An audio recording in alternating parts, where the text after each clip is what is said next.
Hello, everybody. Welcome to another Comic Source Comic Boom collaboration. It's your Indie Spotlight for the week of February 12th, 2025. Happy Valentine's Day for all those who celebrate. Pretty solid week. Some great independent books this week. Just a quick reminder, if you're looking for our thoughts on the DC books this week, it was also a really great week of DC books. As always, you can listen to it on the Comic Source audio feed, our podcast feed, which is available on all podcast platforms and apps. Just do a search on your favorite platform or app for the Comic Source, and you can take a listen there, as well as have access to our thousands and thousands of past episodes.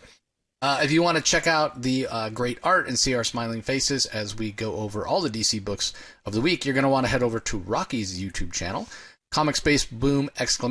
Once you're there, make sure you ring that notification bell so you know when new content comes out. Like, comment, subscribe on the episode. We always love to get conversations going in the comment section. So, yeah, it was a really great week of DC books, but in this particular episode, which is available on the Comic Source YouTube channel. Again, like, comment, subscribe. We're going to be talking about a few of the independent books that we had a chance to read this week. And then I'll also go over some other independent titles that you might want to be on the lookout for when you hit your comic shop this week. So let's go ahead and kick it off with what I think is maybe one of the biggest releases of the week and one of the biggest releases in quite some time for indie books, and we were lucky enough to have the creators on to talk about it. The writer Jason Aaron, the artist Mahmoud, and co-creator, I should say, artist and co-creator Mahmoud Asrar. It's Bug Wars. It's really awesome. It's got some incredible color work as well from Matthew Wilson. Just trying to find the credits page. I guess maybe it's at the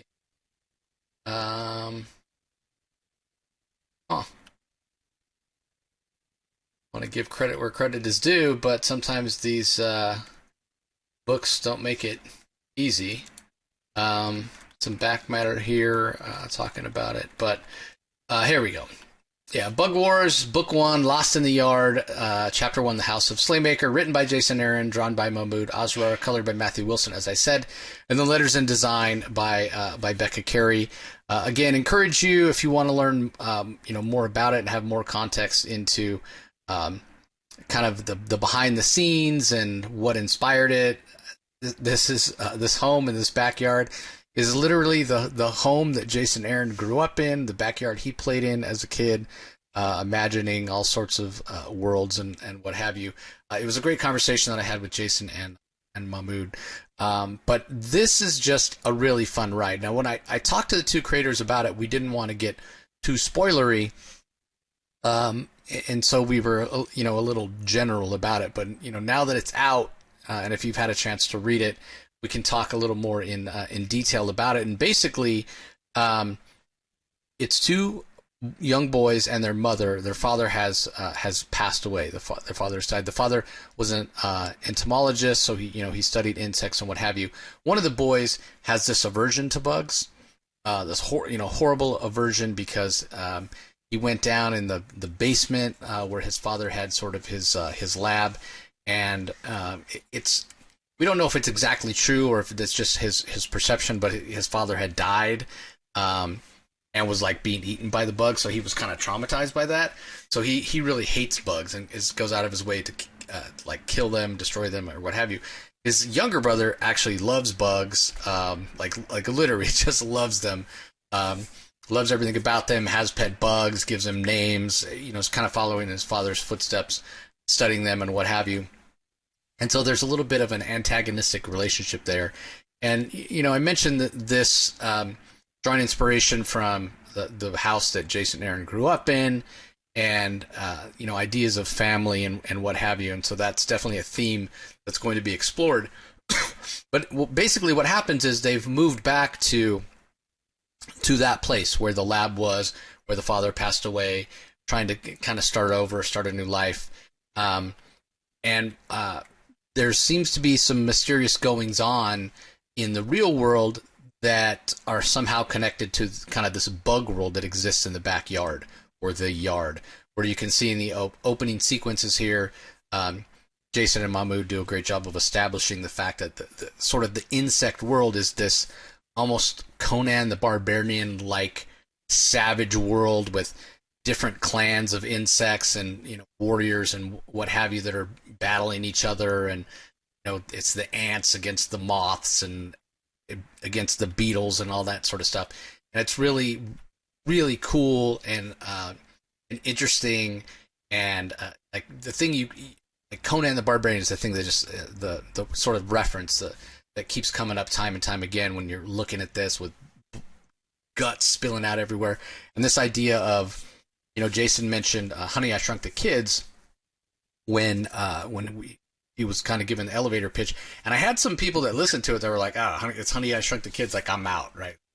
That's, Disneyfied, and it's kiddie, and that's for kids, and I'm not going to have anything. Man, it's only Honey, I Shrunk the Kids in terms of we're taking, real world people and we're shrinking them down and putting them in a little world, So he also mentioned the Littles or the Finders. Those are also IPs or properties where you have, sort of hidden civilizations that are very, very small. So that's sort of the only, like, Honey, I Shrunk the Kids reference, because this is not for kids at all. This is, blood and guts. And it might be insect blood and insect guts, but definitely a, big level of violence and what have you. Because I mentioned there being a connection between the real world and the insect world, and we see that here. I mentioned the kind of antagonistic relationship that the two brothers have, and they kind of get in a fight at one point, and the younger brother, the one that has an affinity for insects, he gets shrunk down somehow and pulled into the insect world, and he finds himself at the end of the issue, pulled into this world, and we see him here fighting with his brother. He runs downstairs to his dad's old lab.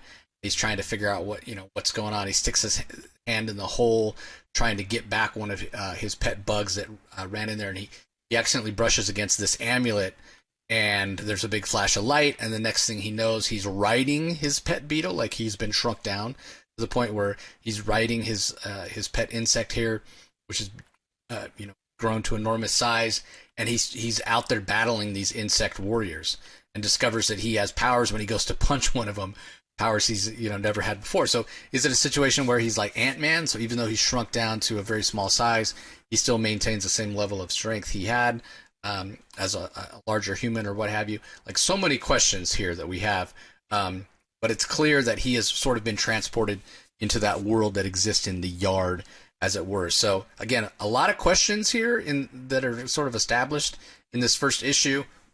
Highly encourage you to be sure to read the essay that's in the back, where Jason talks about sort of the origins of this in mind, and there's even a map, which is really awesome, which seems enormous. Like, think of those maps you get in fantasy novels, where it's a giant world, and it covers thousands and thousands of square miles, and there's volcanoes and mountain ranges and oceans and what have you. This is to scale, right? So it's not maybe thousands and thousands of square miles, because it's just a backyard. But when you're that small, when you're as small as these insects are, and this boy that was shrunk down, then it, by scale, it is just as large. So it's so interesting. And you get to see some of Mahmoud's early designs for some of these different warrior sects as well. So I cannot recommend it highly enough. It's absolutely fantastic. The first issue has already sold out. There's going to be a second printing. So hopefully when you get to your comic shop this week, you'll still be able to grab a first printing of it. Because again, Rocky and I were talking before we started. I can't say that this is going to be, the next Something is Killing the Children and worth a lot of money or what have you. But I'm also not saying that it couldn't be that. When people were asking me, should I take the time to pick up a copy of this from my personal collection? Well, I think it has the potential to be valuable, so I think you should, just from a speculator standpoint. And then from the other standpoint of it just being a really great story and the start of something that seems interesting and different than anything else out there on the stands, I think for that reason you should pick it up as well. Full disclosure, I hadn't read a lot of Jason Aaron stuff before he jumped onto Absolute Superman, and he did Batman Offworld, which we really enjoyed. He had a short run on Action Comics. Now he's done Bug Wars. I'm not reading his Teenage Mutant Ninja Turtles yet, but I plan on it. I'd read some of his Marvel stuff, but like not his Thor run. I read some of his Avengers run. So I would say I wasn't really familiar with his work before, the last 6 months, let's say. I've become a huge fan of, like, I understand now why people really love what he does. Like, he's got such a varied kind of bibliography of different types of stories that he's telling. But man, one of the things about Bug Wars, and this really came through when I talked to Jason and Mahmood, is the freedom they're getting to tell the story they want to tell.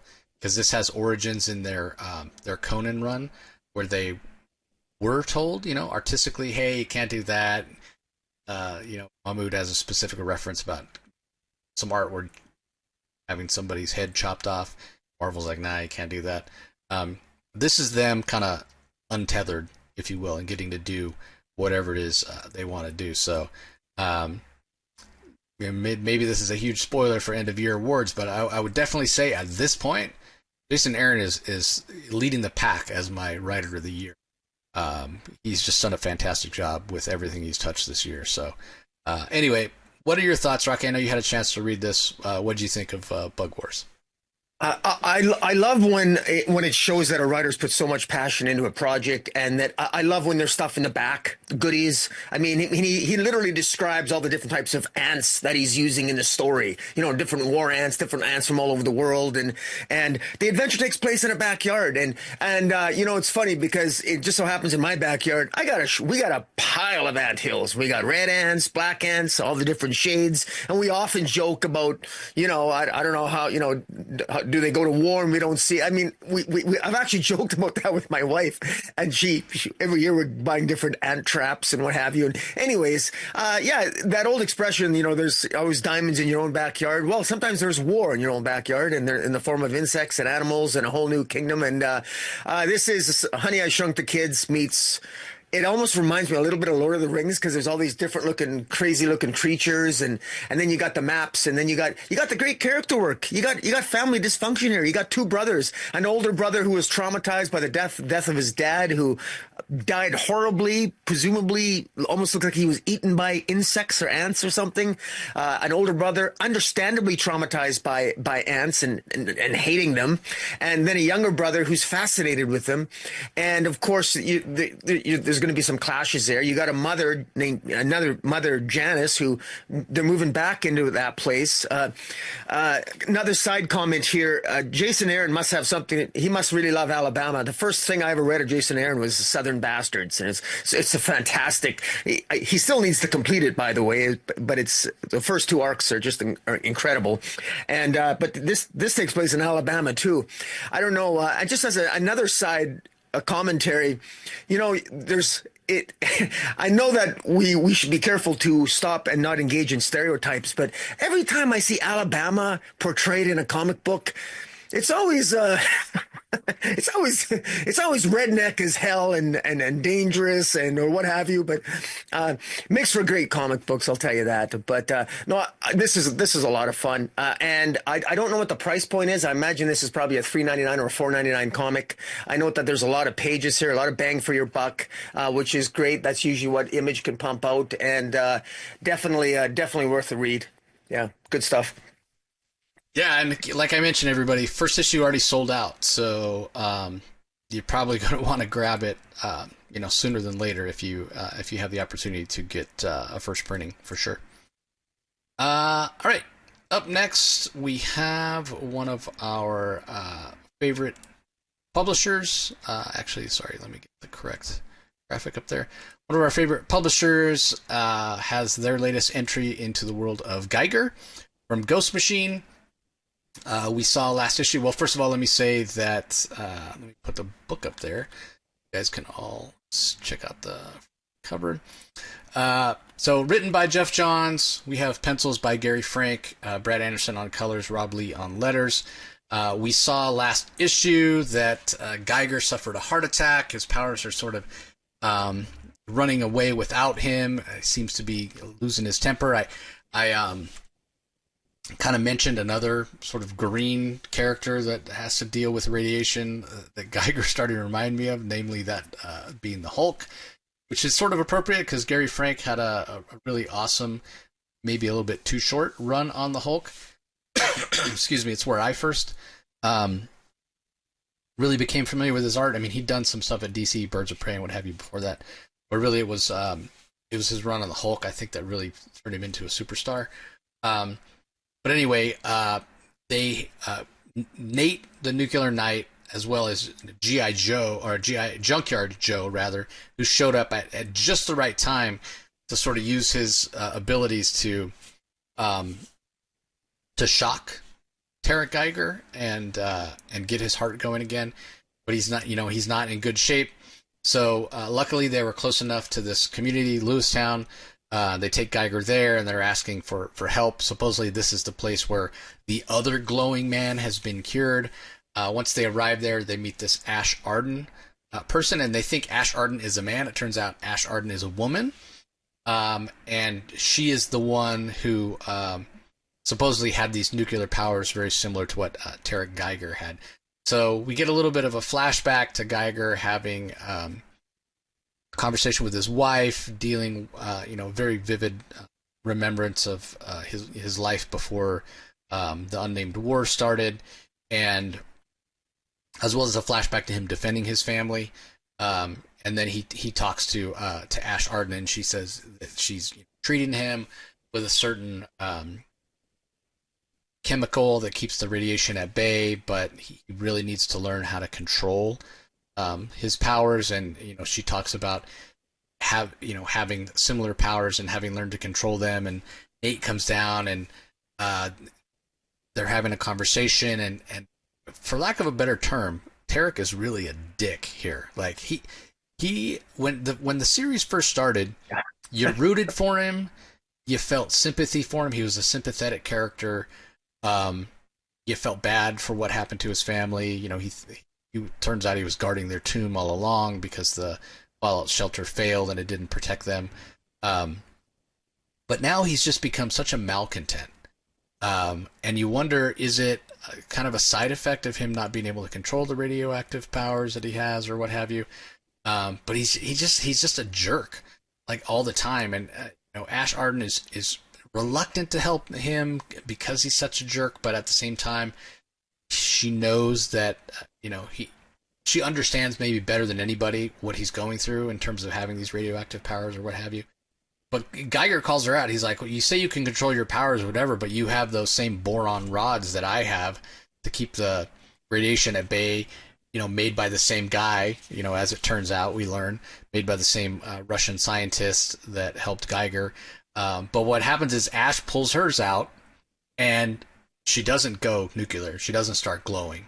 And she says, yeah, you can control it. You just have to know how to do it and be willing to put in the time. But Tarek doesn't want to hear it. He doesn't care about any of that. And he decides that he wants to leave. And again, just really not coming across as even intelligent. Like, he's letting his emotions sort of cloud his judgment, if you will. He's just angry all the time. And it's like, what do you think is out there for you, Tarek? Like, why not try to learn, from this woman? He's just like, she's still cursed. I'm going to live with this forever, blah, blah, blah. Kind of almost feeling sorry for himself. And he goes up to the surface and wants to leave. And even his dog, Barney, his two-headed wolf companion that has been faithful all along, it doesn't even want anything to do with him at this point.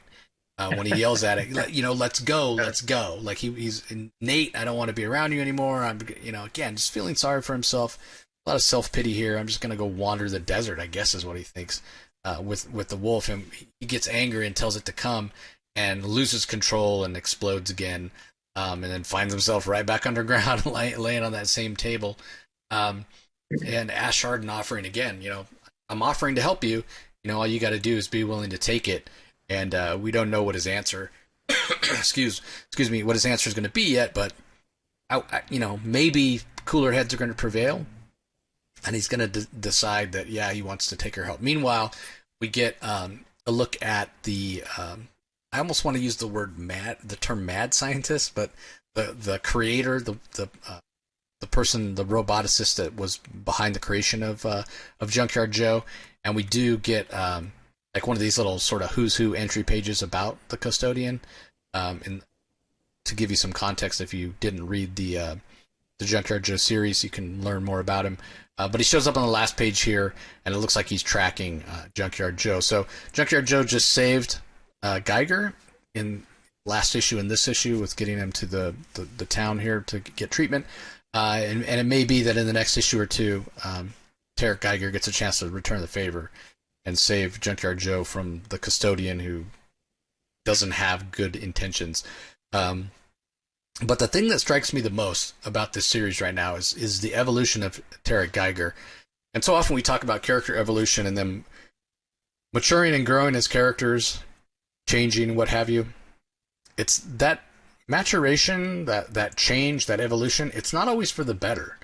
And that's the case with Geiger here. Now you hope that he's not at the end of his journey, right? And eventually it's going to swing back the other way, and he's going to learn from Ash Arden, who, if she has the same affliction, the same sort of radioactive powers that can spin out of control or what have you, she seems to be, and maybe that's why the writers, the storytellers here, Jeff Johns and Gary Frank, maybe that's why they've swung Geiger over to this, for lack of a better term, and maybe the best term to use is this unstable character right now. It's such a sharp contrast to what Ash Arden is. She comes across as very sort of at peace with who she is, she doesn't seem real volatile. She seems, very calm and in control. Not only in control of her powers, but of her emotions. And maybe that's part of, again, not so dissimilar from the Incredible Hulk, right? You have to keep your emotions in check in order to control the powers.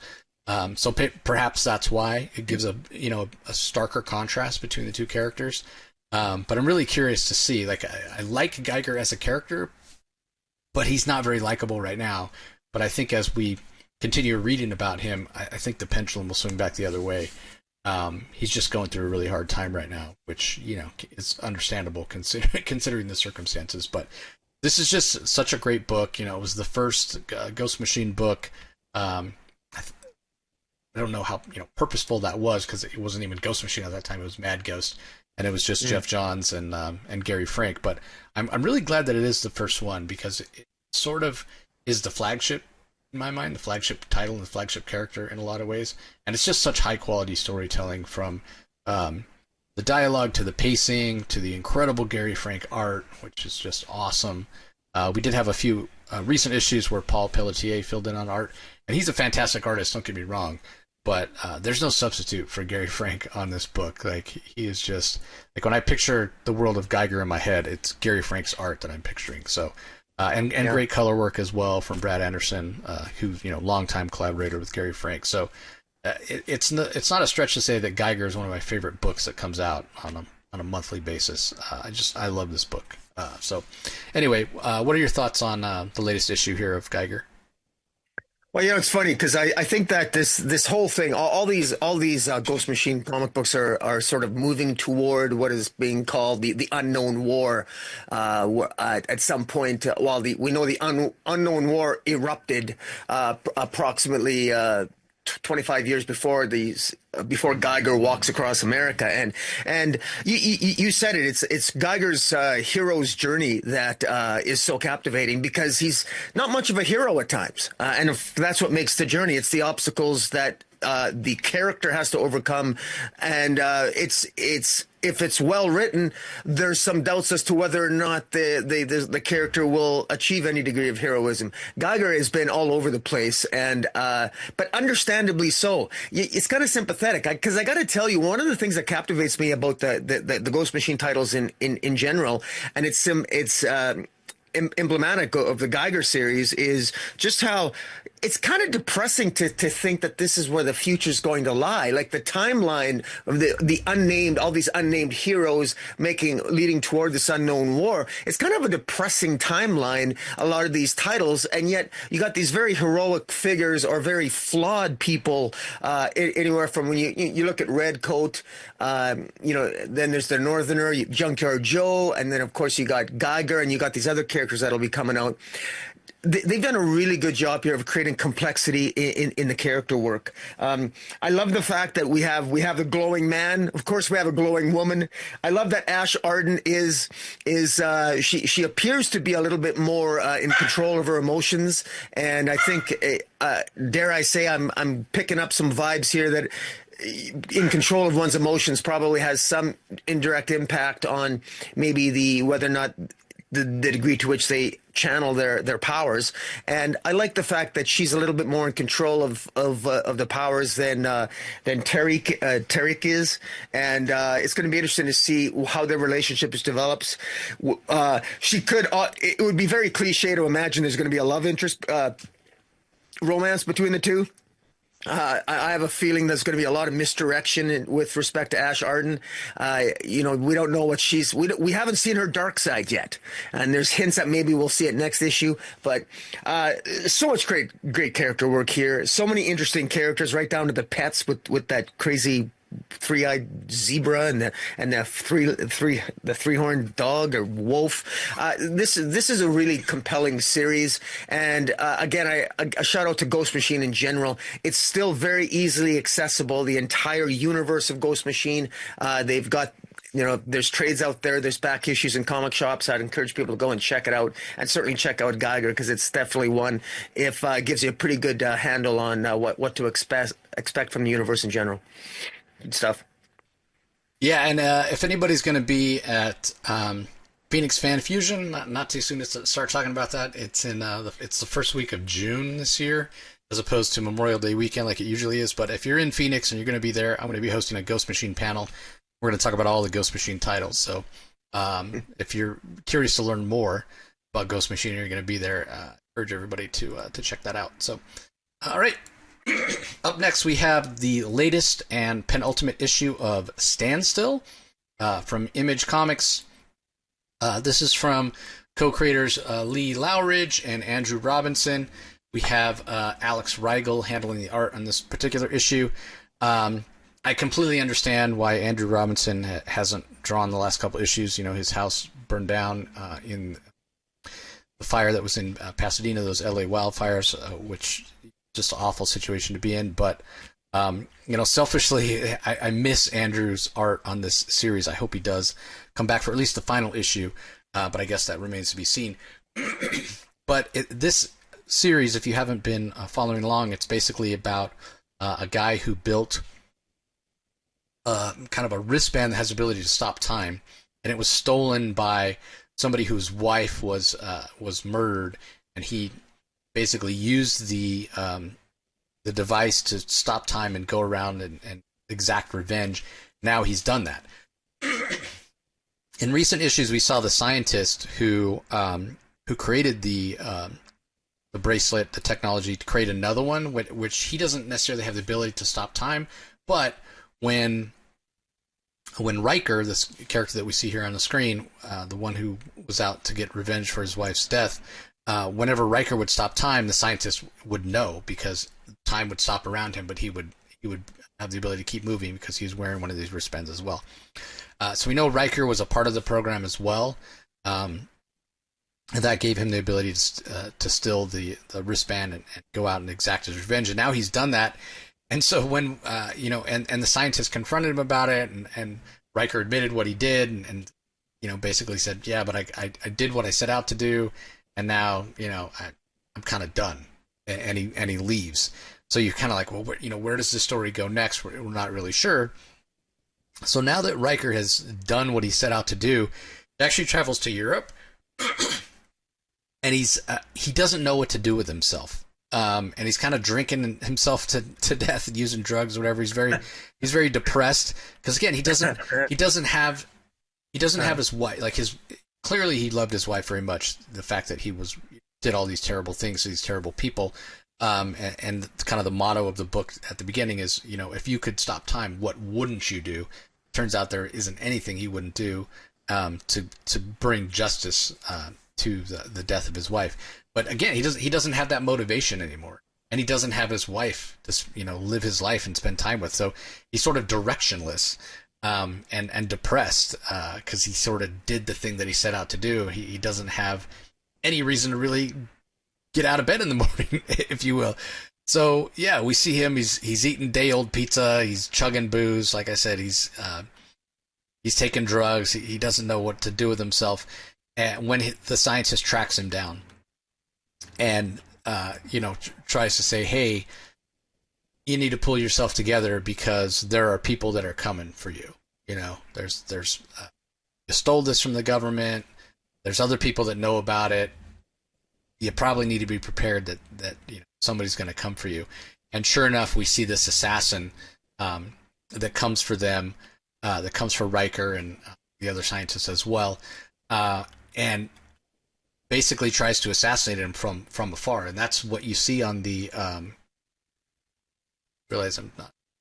That's what you see on the front cover there. That assassin trying to shoot him from a long way away, and once they realize that that's happening, Riker stops time, and it's a great scene here when the bullet is fired after Riker kind of gets himself back into shape after kind of going off the rails with the drugs and the booze and what have you for an extended period of time. So we see the assassin here. He sets up to kill Riker. He shoots the bullet. Riker, I don't know if he senses it or he hears the sound or what have you. I think the bullet would travel faster than the sound or whatever, so I'm not exactly clear how he realizes it's coming, but he stops time. He pulls the bullet out of the air. He's like, nope. And it's a great scene. And they basically go and confront the assassin, but the assassin has one of the wristbands as well, so he's able to move even though Riker has stopped time. So we'll see where it goes from here. Next issue is the final issue. So it's a really fun series. The other aspect of it, and I can't really, you don't really get the scope of it when you're looking at it digitally like this.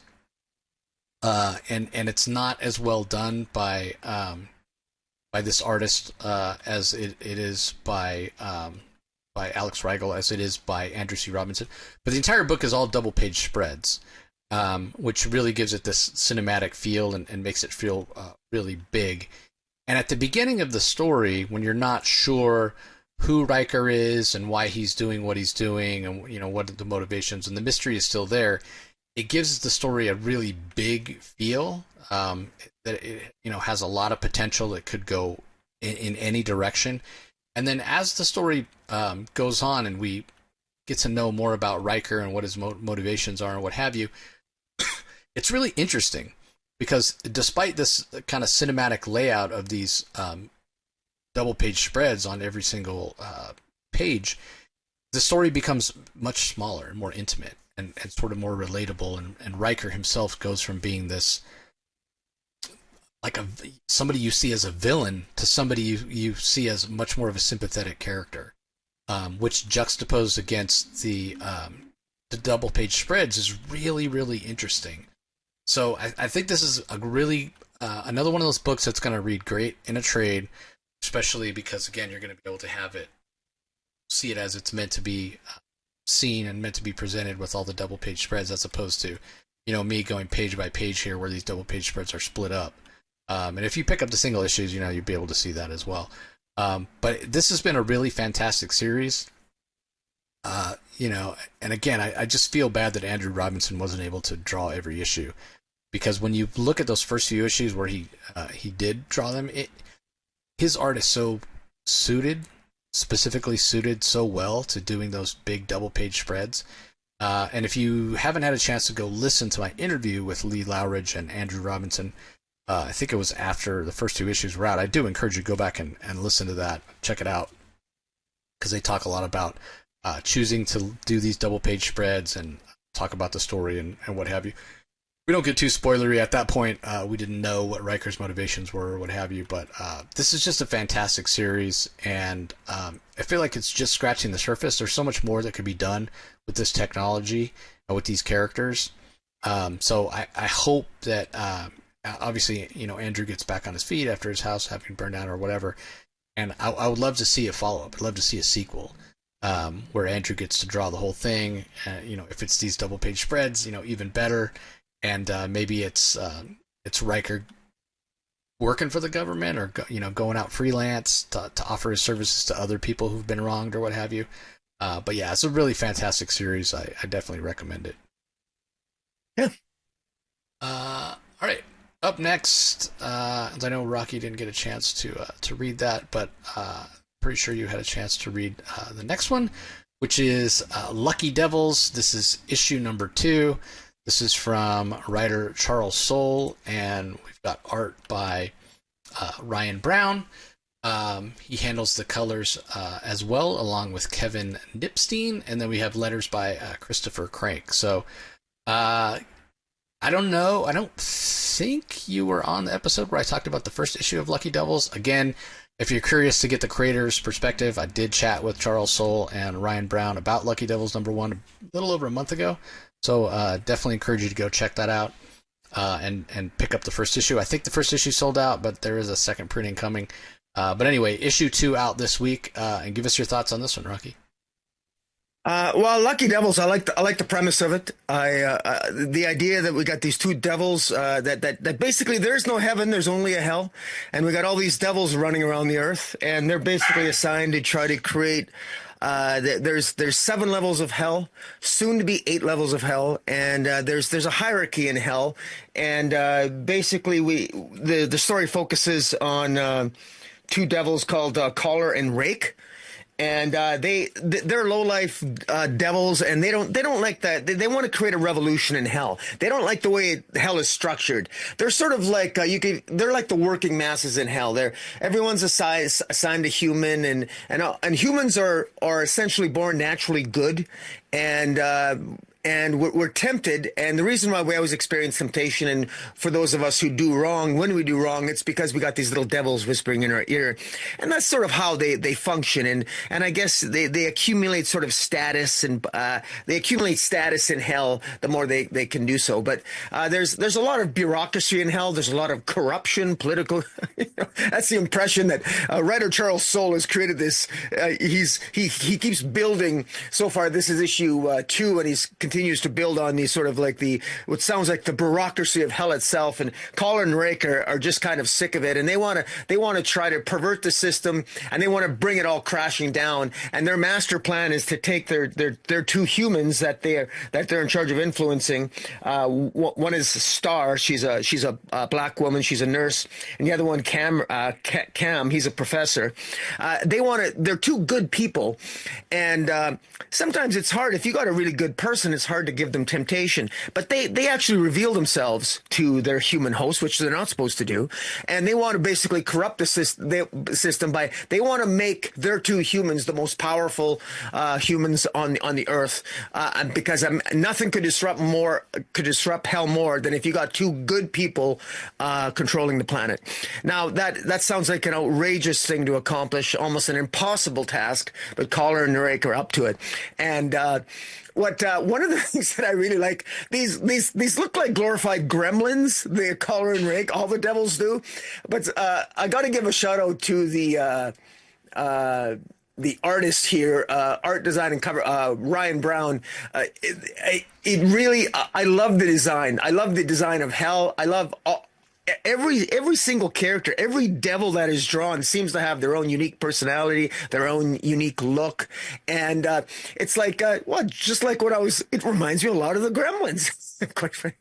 And it's actually it's a story ripe with metaphor, with comparisons, and it really makes you think. I mean, Charles Soule, of course, he wrote 8 Billion Genies, and that was a thought-provoking series in many ways. And this one here is really the same. It's sort of, it makes us ask questions about what is in our nature. Are we all inherently good, inherently bad, that kind of thing. But it's the icing on this cake of a story. It's all about this mythology that Charles Soule has created, whereby hell itself, the devils themselves, are really the ones that are in control and manipulating us and pushing us to do wrong. And it's really quite good. And anyone, I believe the first issue is sold out on this as Yep. well. And there's a reason for that. It's very good. And this second issue continues to establish some more setup. Both Collar and Rick are successful in elevating the careers of their human hosts. Cam gets appointed a full-time professor, and Star gets the promotion of a job at work, all because of the machinations of Collar and Rake in utilizing lust and envy to manipulate the people in their human hosts' lives. And it's very well written. It's funny. It's charming, and it's beautifully illustrated, given the subject matter. So I'm quite impressed. What about yourself? Yeah, when I talked to Charles and Ryan, they mentioned this is the second in a trilogy of kind of little creature stories that they're going to tell. And I think the third one was actually planned to be second, and then this one kind of came along in almost a surprising way, and they decided to go with it second as well. But you can kind of get those details by going back and listening to my conversation with them. But the other thing that was interesting, we talked about the story structure, of 8 billion genies, and how, the first one is the first 8 seconds of the genies showing up, then the first 8 minutes, the first 8 hours, 8 days, 8 weeks, so on. So we get to like 800 years or something by the end. So this is going to be 9 issues, and kind of using the kind of classic, Dante's Inferno, whatever, with the 9 circles of hell. So 9 issues. And if you look at the title page, you can see sort of the different circles that there are. Limbo, lust, gluttony, greed, wrath, the sins, and what have you. So that's where we are in terms of the structure with each issue, and sort of an overarching theme. So this one, lust, plays a key role, the sin of lust. So I agree with everything you said, Rocky. Humor and just gorgeous art, sight gags, and it's no accident that Cam, you mentioned him being a professor. He's a professor of philosophy, and there's a lot of philosophy in this. You mentioned it. Are we inherently good? Are we inherently bad? And these devils who are, you could say they're the antagonists of the story, but that's really kind of oversimplifying it. Because in a way, you mentioned them as sort of the, the working class, the blue collar. They're being, in a lot of ways, taken advantage of.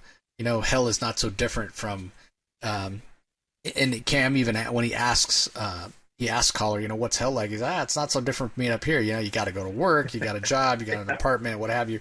They're the peons, they're the have-nots of hell, and it's all about the 1% in a way, with the wealth and the power being concentrated in the hands of very few, and that's the system that is sort of inherently unjust, and again, not so different from where we are in our society, and that's the system that Collar and Rake want to tear down. So yes, they're devils, and yes, they're tempting good people to do bad things, with these various sins and what have you, classic sins like lust and greed, gluttony, wrath, and all that. But in a way, they're a lot more complicated than just saying, hey, they're the bad guys, they're the devils, they're the demons, what have you. Because in a way, their intentions are noble, and that's what I find so interesting. But at the end of the day, when you get Charles Soule and Ryan Brown together on a book, whether it's this or 8 Billion Genies that Rocky mentioned before, or their first collaboration, Curse Words, which I absolutely love, and especially the concept album that that album is so good.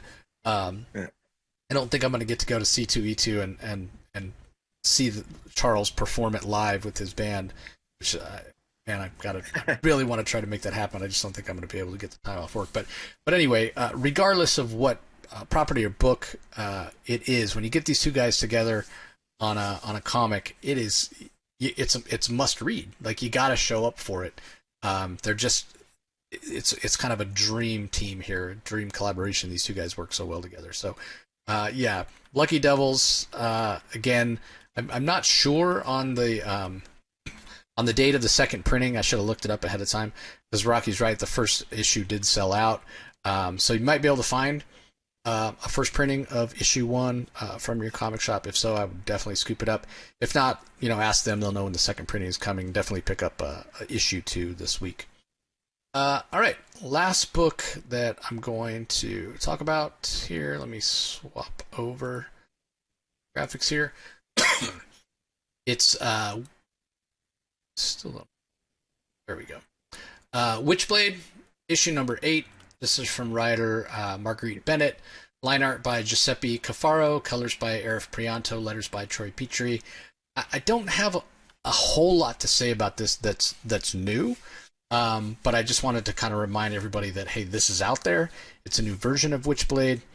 It's really entertaining. The art by Cafaro is really awesome. I mean, Witchblade, when it originally came out, was Michael Turner, who, obviously superstar and tragedy that we lost him so soon, and a lot of covers by Mark Silvestri.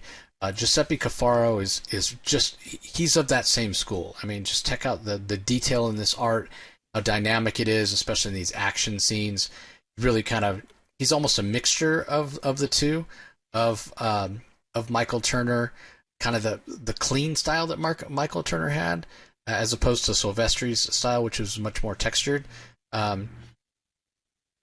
But he's got that sort of Silvestri composition, like page layouts and what have you. So you can see perfect example here with this page where it's kind of a collage of different things happening.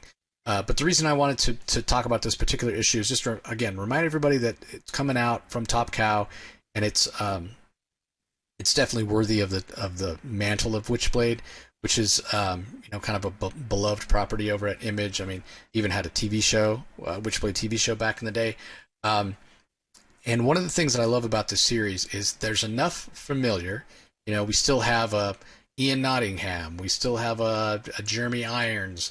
We obviously still have the Witchblade. It's still being wielded by Sarah Pazzini. So there's familiarity here. Much more so than when Top Cow tried to reboot it, or did reboot it for like a 20-issue series about 5 or 6 years ago, I think. Well, maybe longer than that now, 2016 or so. That was a much different take, and it was still very good. But anybody who's a fan of the classic Witchblade story wouldn't necessarily recognize it. This one you're going to recognize because it's a lot of the same characters, and not necessarily the same exact events and story beats, but it's sort of following that same general outline. Sarah is a police detective. Sarah is trying to solve the murder of her father. Jeremy Irons is trying to get his hands on the Witchblade. So there's the big ideas are the same, but the execution and the way things are playing out are much different. They're modernized. They feel contextualized in more of a modern setting. Last issue, Jackie Estacado showed up for the first time. Longtime Top Cow fans will recognize that name as the wielder of the darkness. So it seems like that's coming. We know that the darkness is getting a new series soon, and it actually ends with Jackie and Sarah kind of confronting each other, with their various abilities sort of shown behind them, and we'll see how that battle kicks off next issue and probably leads into the Darkness series. So I'm really enjoying this. One of the biggest differences, just in terms of characterization for Sarah, this Sarah Pazzini is much less sure of herself. The Witchblade in ways seems more powerful than the classic Witchblade, and she's not as adept at wielding. I mean, we're 8 issues into the original series. Like, Sarah was like, "I got this down. Let's go out and hunt down the bad guys." That's definitely not the case here. Again, she's much less sure of herself, and much less sure of what the Witchblade is, and is it controlling her or is she controlling it? Those questions still remain to be answered. as well as exactly who Jeremy Irons is. He seems to be a little more plugged in. Again, early '90s when the first Witchblade came out, he was a little bit of a cliched character, evil businessman kind of thing. He almost seems more malevolent here, more formidable, and more dangerous because of those reasons. And again, there's a lot of questions about who he is and why he's trying to pull the strings, and why he wants the Witchblade for himself. So again, familiar, but also feels new. It's a very delicate balance that Marguerite Bennett is striking here, and she's doing a fantastic job. I got to think that Mark Silvestri and Matt Hawkins over at Top Cow, they have to be like over the moon with how well Marguerite has been doing writing this title, and it's been selling really well. It's been critically well received. So yeah, again, anybody who's a Witchblade fan, if you enjoyed Witchblade back in the day, I encourage you to pick this up, because again, while things are going to feel familiar, there's enough new where you don't like. I mean, I've read Witchblade, and I don't know where this is going, but I'm very intrigued to follow the journey of this version of Sarah and Ian Nottingham and what have you. And again, the Giuseppe Cafaro art is fantastic. So definitely encourage. Yeah, I would just add that I remember over the Christmas holidays, our my favorite Christmas special was the Top Cow Holiday Special that we reviewed all through the house, which I thought was one of the better Christmas stories that we reviewed over the Christmas holidays. So I just thought I'd give that another shout out. Yeah, it was fantastic. So yeah, definitely check it out if you're so inclined. All right. Well, let me give a rundown on some of the other independent books that are out this week you might want to be on the lookout for. Transformers number 17, which I was going to talk about Transformers 17, and I decided not to, just because I haven't really been enjoying it for a while, just because it feels like it's starting to drag, and I don't really have anything new to say about it. I don't know what else to say beyond that. Like, it's Autobots fighting Decepticons, and nothing really momentous feels like it's happened in quite a while. So I don't know where it's headed. It's still selling really well. I don't know. Maybe I'm just not the audience for that book. I'm not sure. But anyway, Spawn's up to issue number 361 with Todd McFarlane handling the writing duties again. I Hate Fairyland number 20 from Scotty Young is also out this week. And from Dark Horse, the final arc of the Jupiter's Legacy world from Mark Miller, Jupiter's Legacy Finale is up to issue number 4. That's out this week as well. And then from Top Cow, there is a Dick Tracy, Top Cow, from Mad Cave, from Mad Cave, there is a Dick Tracy Valentine's Day special. If you're so inclined, you can check that out. So those are just a few of the other books that are out this week that you might want to check out at your local comic shop. All right, Rocky, you have an idea for book of the week? What's your favorite this week? Well, out of the 3 I read, I got to say that I had a lot of fun with. I really enjoyed Geiger, the continuing journey of the Glowing Man. That was a lot of fun. But I gotta give it to Bug Wars. As much as I really loved Lucky Devils. Lucky Devils is really good. The second issue, a lot of the themes, the metaphors, the devils, the art, it's great. But Jason Aaron, hell of a debut with Bug Wars, and just an absolute blast. Had a lot of fun. Kind of a serious story, a deep story, and yet, God, it has bugs and squishing bugs and violence and everything in between. And it crosses all the emotional boundaries that you needed to cross. Family dysfunction to fun to, again, and it really is, as crazy as it sounds, it really is a cross between some Honey, I Shrunk the Kids and for me, it has for some reason a Lord of the Rings vibe to me a little bit, because I get the feeling that there's going to be some sort of quest that this kid has to go on now that he's part of this bug world and has been shrunk, and this whole new world opens up for him, and it's all in his own backyard. And if only we could all do that, although it would probably be pretty dangerous. But a lot of fun, great week for indies. But got to go with Bug Wars. What about yourself? Honey, I Shrunk the Game of Thrones. Yeah. Because when Jason was on, he mentioned Game of Thrones as well. Okay. Yeah, I mean, I echo your sentiments. Geiger, really fantastic. Again, kind of leaning into this sort of familiar idea of emotions getting out of control and triggering powers being out of control and feeling like reminding me of one of my favorite Marvel characters, the Incredible Hulk. But and as much as Lucky Devils is fantastic as well, I got to go with Bug Wars as well. I've been sort of living with Bug Wars in my head for a long time because I had a chance to check out the first issue before I chatted with Jason and Mahmood. And like I said, that was over a month ago. So everybody else, you only have to wait 4 weeks and you'll have the next issue. I'm going to end up like waiting 8 weeks. And again, first world problem for sure. I end up waiting like 8 weeks before I finally get to read a new issue of Bug Wars after having read the first one. But I've read the first one like 4 times now because in anticipation of it coming out, and it's just so good. It feels not too dissimilar from what I was just saying about Witchblade, of feeling new, even though the familiar ideas. So familiar ideas of hidden peoples, small peoples, shrunken peoples, whatever you want to say, and barbarian worlds like Conan or Game of Thrones or Lord of the Rings, fantastical worlds. But mixing these two together and coming up with something that feels really, really fresh has been really interesting. Plus the hook of how does it tie in with the death of their father?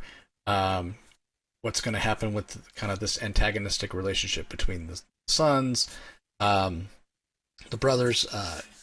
Again, a lot of questions to be answered.